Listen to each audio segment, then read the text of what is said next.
Welcome back to another video. I'm Alan and today we are looking at human biology. And we are going to be looking at another essential exam style question. This time we have pedigree analysis and genotype deduction. Now usually when I do my video lessons, I would show you my strategy first and then we proceed to the exam practice questions. But this time I want to show you the example past paper questions first to illustrate to you what I mean by pedigree analysis and genotype deductions. So here are your example questions. This is from 2022, another one here from 2022 as well. And yeah, these are the kind of questions that we will be looking at when we talk about pedigree analysis. So basically you have a pedigree and you have to determine the genotype of some people in the pedigree that is given. Okay, now let's dive into the strategy for dealing with these kind of questions.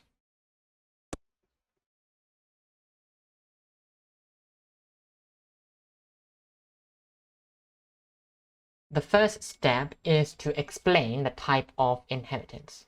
Now, when I say explain the type of inheritance, basically you just have to talk about what type of genetic control is causing the particular condition given in the question. So for example, if it's a hemophilia question, you would have to say something like it's caused by a recessive allele carried on the X chromosome. Basically just that. And this is especially important for the genetic conditions that are given in the specification, like hemophilia, red-green color blindness, sickle cell anemia, cystic fibrosis, and so on.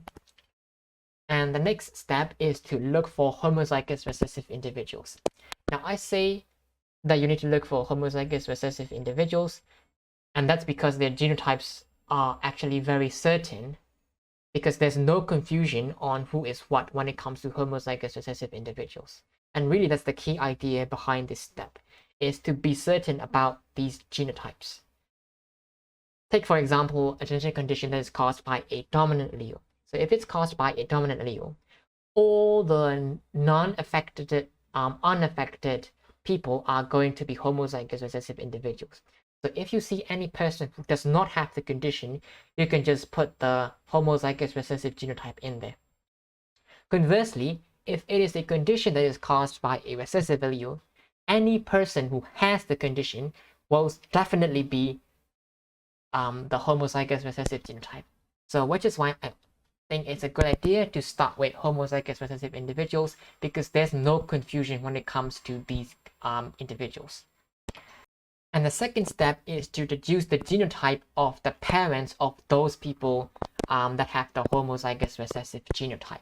So basically you're moving up from the homozygous recessive genotypes and then you're moving up to their parents.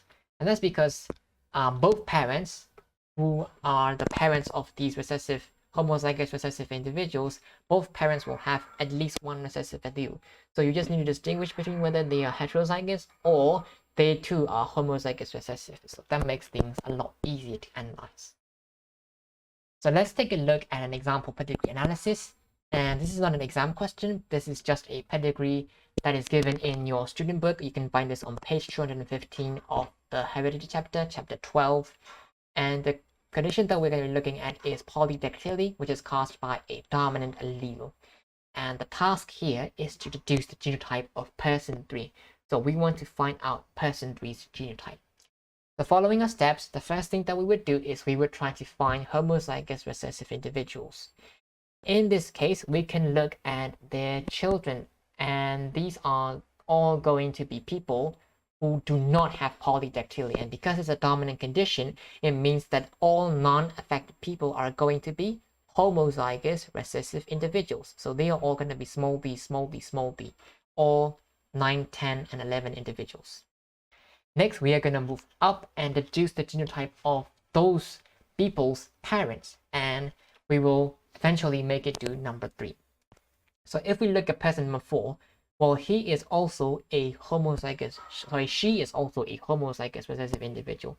So we can straight away write that she is going to be small b, small d. And that leaves us with only person 3. Now here is going to be the difficult part. It's going to be quite confusing when you learn this for the first time, But if you practice this, if you do a lot of practice deducing the genotype, over time you will get better. But because this is your first time, I would like you to pay full attention, to fully focus, because this is going to seem quite tricky at first, but you will get it. All right, so person 3, let's take a look at their phenotype. Well, he is someone with polydactyly. Now, polydactyly is a condition caused by a dominant allele. This means that he must have at least one dominant allele in his genotype, meaning that person 3 can either be big D, or big D, small d, for him to be someone with polydactyly. However, his offspring are homozygous recessive. And you don't need to look at all of his children, you just need to look at one of them. So say, for example, person 10. Now, person 10 has one recessive allele. Person 10 has two recessive alleles. So she is homozygous recessive. Now, this means that one allele must come from the mother. And that is correct because the mother, person 4, is a homozygous recessive individual. So she can indeed pass on her recessive allele. But at the same time, person 10's other recessive allele must come from the father, person 3. And this means that person 3 must have one recessive allele in his genotype. And because he has one dominant allele for him to have polydactyly, we can deduce that his genotype is heterozygous, big D, small d. And that is going to be our answer. So if I were to write how I reach this conclusion, I'll probably say something like person 3 has one dominant allele because he is someone with polydactyly. However, one of his children have two recessive alleles, meaning that they must have inherited one recessive allele from each parent. One recessive allele comes from person 4, and therefore one recessive allele must come from person 3, and hence person 3 must have one recessive allele in his genotype, and therefore person 3 must be heterozygous.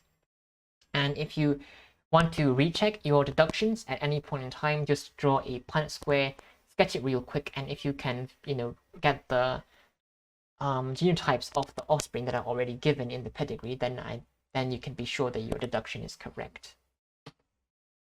All right, so what if we didn't know what type of inheritance, what type of genetic control was causing the condition that we were looking at?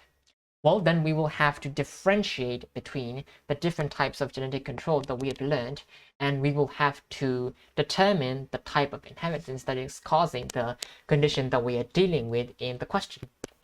Now, at international GCSE levels, the type of genetic controls that you will see are autosomal conditions. So these are conditions that are caused by non-sex chromosomes. We also call them non-sex linked conditions. And you will also see sex-linked chromosomes that are either caused by the X chromosome or the Y chromosome. And of course, there can be dominant alleles and recessive alleles that are causing these conditions. At international GCSE level, human biology, you are going to see X chromosomes and recessive alleles most commonly, but sometimes you do also come across Y chromosomes carrying recessive alleles, Y chromosome carrying dominant alleles. But the most common type are going to be recessive alleles that are found on X chromosomes when it comes to sex linkage conditions. And you will also have another type of conditioning, genetic control called codominance. And this is going to be especially important for your blood group control with the IA, IB, and IO alleles, causing the genotypes like different blood groups. Okay, so how do we differentiate, how do we distinguish between autosomal conditions and sex-linked conditions? Now, if a sex-linked condition is caused by a recessive allele carried on the X chromosome, what we would be able to observe in the pedigree, the thing that we're going to observe in the pedigree is that the number of males that are affected is much higher than the number of affected females. So if we see 5 males that are affected, but if we see only 1 female affected, or even 0 females that are affected, then we can deduce that this condition is caused by a recessive allele on the X chromosome. And that's because males have only 1 X chromosome, and they have 1 X chromosome and 1 Y chromosome. On the other hand, females have two X chromosomes. So if a male will be if a male were to be affected by a condition that is caused by a recessive allele carried on the X chromosome, well, they only need one copy of that allele. So they just need their only X chromosome to be carrying the recessive allele. Whereas if females were to be affected, they need both their X chromosomes to be carrying the recessive allele. And females can be carriers because they can have a dominant allele on one chromosome, which is overriding the effects of the recessive allele on the other chromosome. For males, this is impossible because the Y chromosome cannot carry any alleles. And so the probability of a male being affected by a sex-linked condition being caused by a recessive allele on the X chromosome, the probability of males being affected is actually much, much higher. And so if we make this observation in the pedigree, we can deduce that that condition is caused by an X-linked recessive allele condition. Okay, so how do we distinguish between dominant and recessive conditions? Well, we can make two observations in the pedigree. And the first observation is kind of similar to this to the previous one, and that's about incidence and probability. If a particular condition is caused by a dominant allele, what you would find is that the number of people being affected by the condition is much higher than those who aren't. So basically, the probability of being affected by the condition is much greater. That's one of the observations that we will make in the pedigree for dominant conditions. But if a condition was caused by a recessive allele, then the observation that we will make is that the condition can actually skip generations. And that's because you have carriers. And basically carriers mean that these are people who have a heterozygous genotype and they do not have the disease because the dominant allele masks or overrides the recessive allele. Now, skip is a very colloquial and informal way of describing what's happening. And I think you should try to avoid using that word. Maybe it's better to explain the skipping of generations by talking about carriers and heterozygotes. So, the term skip is actually a colloquial way of saying this. And this is an example pedigree where you can see this happening. So this guy is affected, and this entire generation, none of the people were affected, but then you have another person who is affected. So the condition is kind of skipped generations, and that's because these two parents, they are carriers, they are heterozygotes, and they have passed on a recessive allele to their offspring, making him homozygous recessive and causing him to be to have the condition. So those are the observations that we will make that can help us distinguish between recessive conditions and dominant conditions. So let's take a look at an exam question, and this is going to be from 2022 June paper 2, part B. Let's read the question together. It says, hemophilia is an inheriting condition where the blood of a person does not clot. Here we have the pedigree, and our job is to deduce the genotypes of family members 1 and 2, showing how you obtain your answer. Before we dive into the question, I would like to make a note on the command word deduce.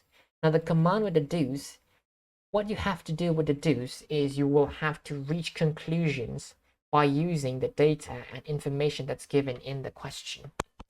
And you will also have to show how you reach that conclusion, which basically just means that you need to explain how you reach those conclusions by evaluating the data or the information that's given in the question.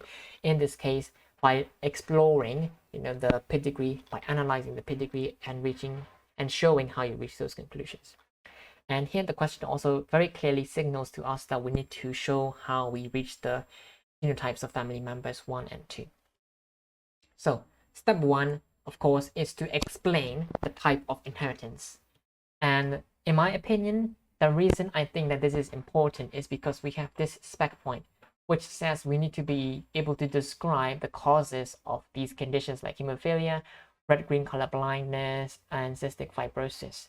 So if we have any question on these named diseases that we know by heart, then step 1 is always to explain the type of inheritance.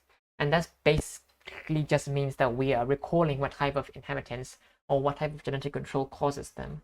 And the reason I think that's important, and the reason I think that these step is going to be awarded is because you're recalling a spec point, and basically these 5 marks or 6 marks questions are just these spec points bundled into a single question. So if you take this step, you're likely to get a mark or 2 for explaining the type of condition, the type of genetic control causing the condition, and for recalling the spec point. In fact, for this question, you will get 2 marks for explaining the genetic control alone. So most students, what they would do is they would just focus solely on deducing the genotypes, and they will miss out on the 2 marks that are allocated for explaining the type of genetic control. So I think that's also quite important when it comes to these questions. Okay, so now let's try and analyze the genotypes. And by the way, here is the first thing that I would write for explaining the type of condition. Basically just saying that it is caused by a recessive allele carried on the X chromosome. And now let's proceed to analyzing the genotypes. So the first step is to, of course, look at homozygous recessive individuals. But in this particular question, I am not looking at homozygous recessive individuals. Now remember, the key idea of that step is to look for genotypes that you can be absolutely certain for without having any confusion. In this case, person 1 is exactly just that. And that's because person 1 is a hemophilic male. And the only possible genotype for any hemophilic male is XhY. They have 1 recessive allele, they're hemophilic, and that's it. So that's the first thing that I'm going to do. I'm going to explain person 1's genotype, because I am absolutely sure and I have no confusion whatsoever. Right, now let's move on to person 2, and person 2's genotype is a little bit trickier to deduce, and that's because she is a non-hemophilic female.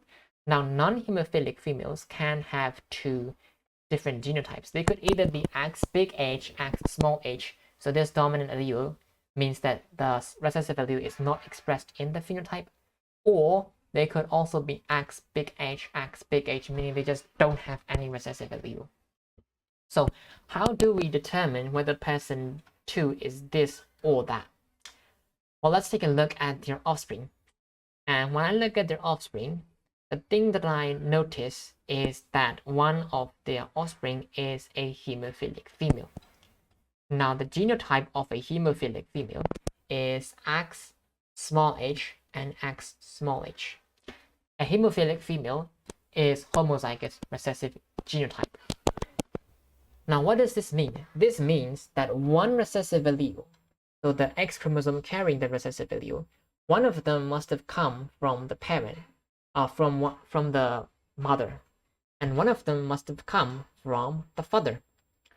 Now, the father can indeed give the X small h chromosome, and that's because his genotype is X small hy. So he can indeed give this recessive allele to his daughter. But it also means that person 2 must have also passed on 1 X chromosome carrying a recessive allele to her offspring. And this means that person 2 must have an X chromosome carrying a recessive allele in her genotype. And therefore, we can deduce that person 2's genotype is X big H, X small h. And so person 2 is a heterozygous genotype. And here is my response to this question. And taking a look at the mark scheme, as you can see, you get 2 marks for the correct genotypes, and you get 2 marks for explaining the type of genetic condition, and you get 1 mark for explaining how you reach to your deductions. In my response, I didn't exactly write something like appearing in the next generation. I just said that they have a hemophilic daughter who has 2 recessive alleles, and I am quite confident that this response will be marked, and that's because of what the examiners have said in the 2022 January examiner report. They have said that a number of candidates, they gained the marks not necessarily for specifically including individual mark points, but because the detail in their answers was strongly implying those mark points in the mark scheme, which means that if I provide enough detail that gives the idea of recessive allele appearing in the next generation, I might get the 5th mark, even though I have not said that the recessive allele is appearing in the next generation specifically. So one of the biggest pieces of advice that I want to give for these kind of questions is to provide detail and to write showing how you think and to think logically and therefore to write logically.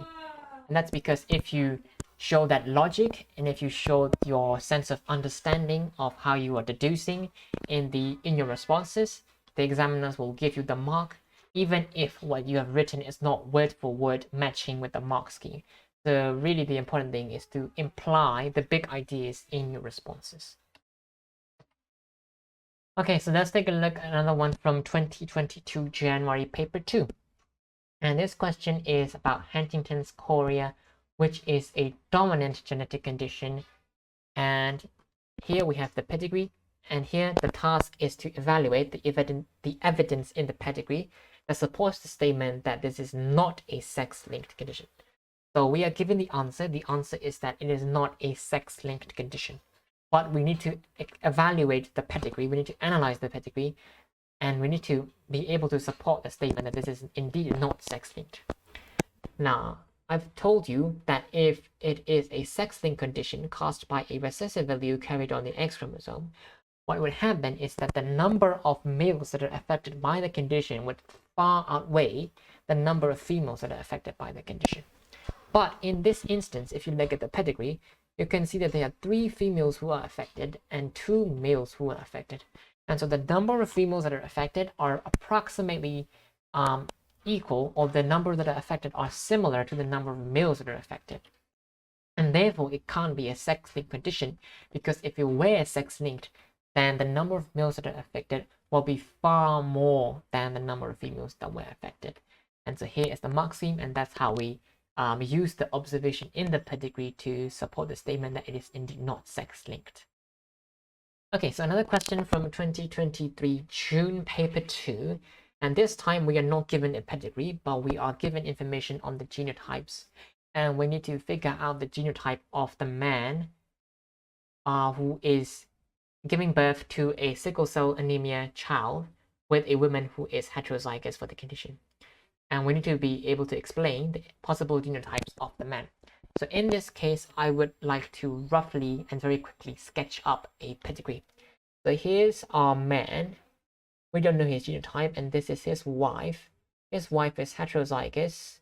So we're going to say H, big H, small h for the women, and their offspring is a child who has sickle cell anemia, and therefore the child must be small h, small h. And we know that this condition is caused by a recessive allele, because we are using a small letter h to represent the allele for sickle hemoglobin. So our job is to find out this guy's genotype, possible genotypes. So we're going to start with the offspring, the child first. And luckily, the child is a homozygous recessive, has a homozygous recessive genotype. And so one of his recessive alleles must have come from the mother, and that's correct. And therefore, one of his other recessive alleles must have come from the father. And hence, the father must have one recessive allele in his genotype. And therefore, the man is either big H, small h, or small h, making him either heterozygous or homozygous recessive. And these are the 2 possible genotypes of the man. And here's the mark scheme. Now, I didn't write a model answer for this question because I think the mark scheme here shows a very logical order of thinking. I think it's a very simple and straightforward one. But yeah, this is how we deduce the genotype of the man, and I think it's quite helpful to draw or sketch a pedigree to help you visualize the inheritance that's going on here. And I hope that's going to be a helpful technique that you can use when it comes to these kind of questions. Okay, this is going to be the last question that we have for today. And this is a special question because this is not a question from human biology, but this is the question from biology 4BI1. And this comes from the sample assessment materials. It's not an actual past paper, but a sample assessment material question that was released all the way back in 2018 when past papers didn't exist. And pedigree analysis is not a common question in 4BA1 in biology. You are unlikely to see this coming up in your biology exam. But this is going to be a very good question to practice for your human biology exam. So let's dive in. Part B. Pedigree analysis can be used to find out if characteristics are controlled by dominant or recessive alleles. Here's the pedigree, and the job is to explain whether this condition is caused by a recessive allele or a dominant allele. So our job is to figure out whether it's a dominant condition or a recessive condition using the pedigree. So the two observations that we're going to use when it comes to distinguishing between recessive and dominant conditions is that one, the probability of being affected by a dominant condition is much higher. Now, in this case, the number of people that are affected by the condition, we only have 2 people that are affected. And because the probability of being affected is very low in this case, it must mean that this is a recessive condition. But is this sufficient to conclude? No, we're going to look at the second piece of the second observation to try to reach to our conclusion. And that is the fact that we are actually skipping generations. The condition is skipping generations. And that's because Bill has the condition, Sam has the conditions, but no one in the second generation has the condition. This means that Karen and Brian, these 2 guys, they must be carriers, they must be heterozygotes, and they are passing on one recessive allele each to Sam, causing Sam to be affected, meaning that it must be a recessive allele because recessive alleles are not expressed in the heterozygous genotype. And here is our Boyle answer. Now, in this mark scheme, they didn't reward you for talking about, the probability of being affected, but you still get full marks for talking, discussing about, the skipping of generations. And as you can see, skipping generations is not a mark point in the mark scheme, which is why I want you to avoid saying skip generations. You can say it, but you need to support it with biological explanations. You need to support it with talking about heterozygous, and you need to support it with the evidence from the pedigree, which is that Karen and Brian are unaffected, and that Sam is affected, meaning that these guys are carriers. So try to use biological explanations in your answer rather than just simply saying skip. And yeah, that's all that we have for today. Thank you all for watching the video all the way until the end, and I hope you guys learned how to analyze and evaluate and deduce genotypes and how to analyze pedigrees in this video. And I hope you guys come across these kind of questions in your exam, and that's because inheritance questions are not that tricky. They can't really pump up the level of difficulty that much. So if you try to answer in a way that hits the mark scheme, you can indeed make your way towards a full mark response, and therefore these are the questions that are gonna help you climb toward the grade 9 that you want.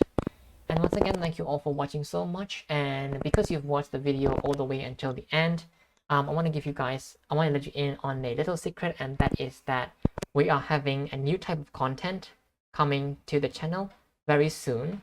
It's going to be something very interesting, so make sure you subscribe, make sure you stay tuned for the new type of content that are coming to the channel. And once again, thank you all so much for watching. Good luck with all of your examinations. I hope you get the 9s that you want, and I'll see you guys in the next video.